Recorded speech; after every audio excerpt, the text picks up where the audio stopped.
We're getting an upgrade at the host position now. With you hosting, this is an upgrade. Today we're going to be talking about the Professional Women in Pest Management upcoming summer event on July 11th at the Susan B. Anthony House in Rochester, New York. Jordan is one of our sponsors, and we're just going to chat a little bit, ask you a couple questions. The first is, what made you excited to sponsor this event?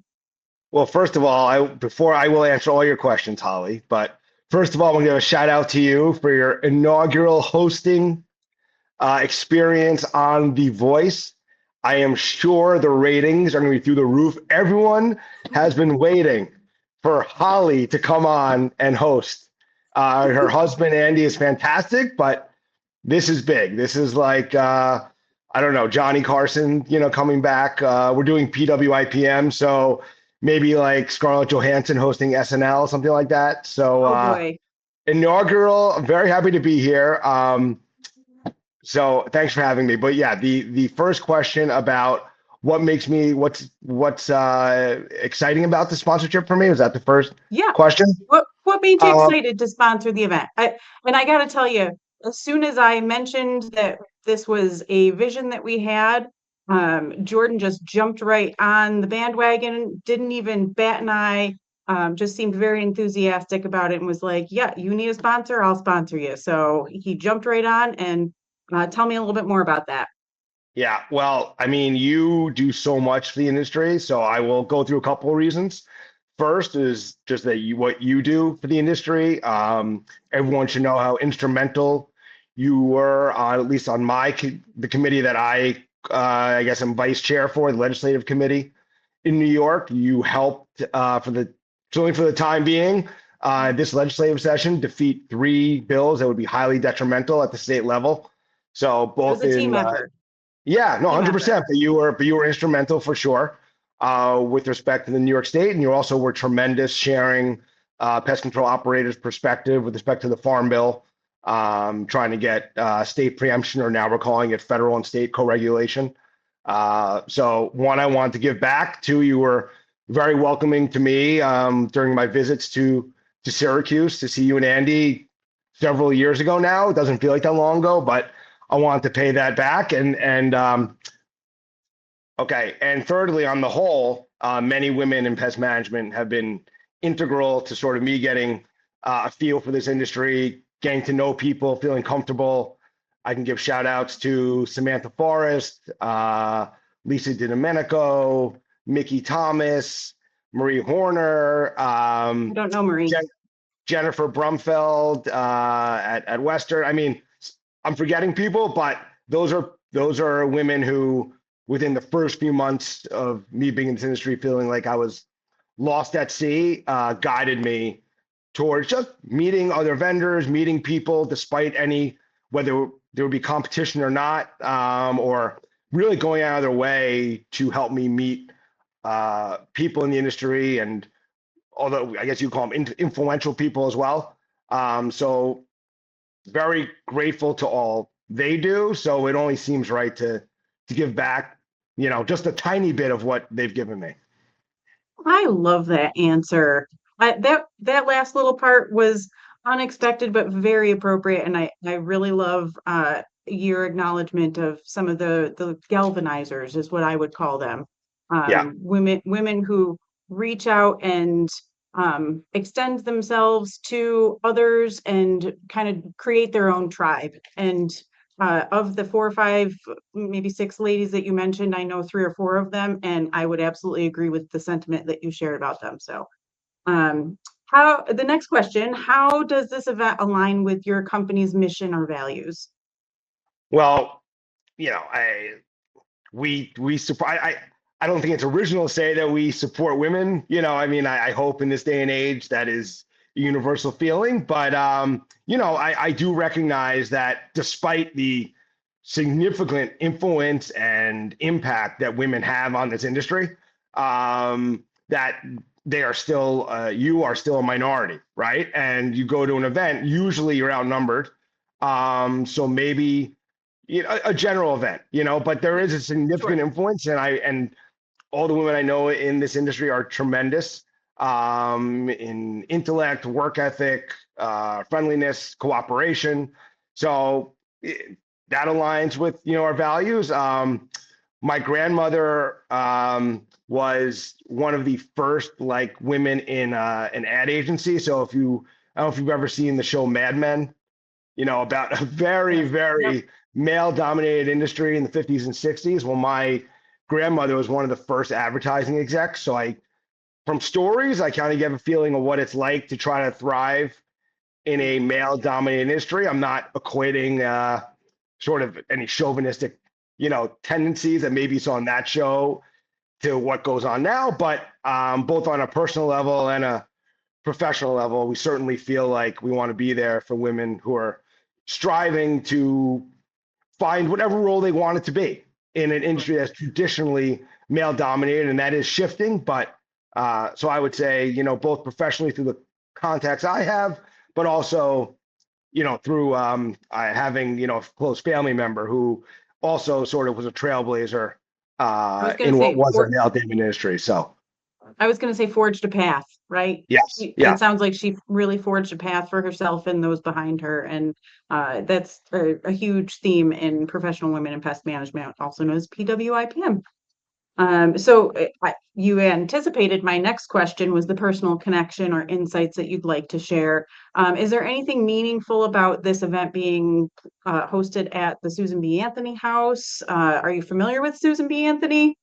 I I am well, because I'm from Rochester. So, and I know you I have a legal background, so maybe yeah, that's come up in your studies. Mhm. I am familiar. Not, I mean, I couldn't recite her entire biography, but I am familiar. And listen, having a daughter, obviously women's rights, women's suffrage, et cetera, right? I mean, all very important. I've heard that the venue is spectacular as well. That pays a great ode to what she did in terms of being a trailblazer or forging her path, as you said. So yeah, I think it's along the same lines, right? It's just we want to see women succeed overall, and I think it's neat that this is not your typical pest control event, right? Unless I'm stating it wrong, it's not a CEU type of event. This is a networking, galvanizing, collaborative event at a historic place, and I think that's very cool. Yeah. I was excited about the idea. I think there's so many lessons that we can learn from the past and apply to today. And if we don't look back on where we've come from, some of the lessons that have been learned over the years by prior generations, we're not as enriched as we could be. I think it's important that we all pause and take a moment to do that. So what key message do you want attendees to remember about you or your company? Yeah. Uh, you know, there's that. Listen, obviously, we're our company that we support all aspects of the industry, and we are very grateful to what it's given to me and my family. Um, we really appreciate all the people and the personalities and the help they give us. So, if this is a way that we can give back, that's great. And I guess from a sales pitch side, the fact that Perimatech trusts us in their work in nursing homes and hospitals and other commercial areas, given how respected you are in the industry and I would say the path that you are forging as a small business with your own lab, right, and your own way of doing things. So, if it's good enough for you, I hope it's good enough for everybody. But really, just that we can be counted on, and we appreciate everything that the industry has given to us. Wonderful, wonderful. And speaking of giving back, your volunteer efforts with all of the policy stuff, you've been entirely invaluable. I know Joe Barrett, our state SPAR, is constantly saying how he couldn't do what he does without your assistance and support and your experience. And that was very clear all through this legislative session here in New York State, but also just the confidence that you brought to the entire team that was at Legislative Day in Washington this year. I know that your encouragement was really really gave me the confidence to step out of my comfort zone, and I really appreciate that. So Oh, thank kudos you. right back to you for all of your volunteer efforts as well. Well, you're very welcome. One, Thank you. one last question. You get to choose. Do you want a serious question or you want a funny question? Let's go funny. Let's see how quick I can be.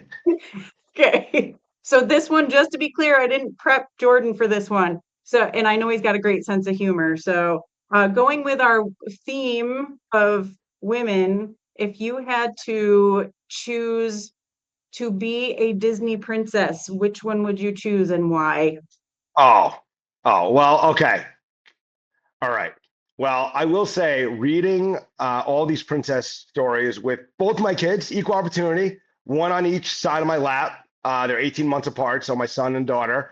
Oh, wow. Yeah. I would go with two answers. One, love Tiana, love her in the green. I want to try one of those vignettes that she makes. Am I saying that Okay. right? She makes those delicious like donut type Yes. desserts. I've always wanted to jump into the book and try one of those. Great So music that in sounds that great. story. Great Yeah, music in that story too. and I'd have to, and I think Belle is, it's got to be the winner. Yeah, just her, I the way she like just seeing Gaston try to like impress me, I think would be a hoot. Just toying with him would be awesome. Her dad is great, and she's like basically perfect, right? She's smart, she's good looking, she's brave, kind.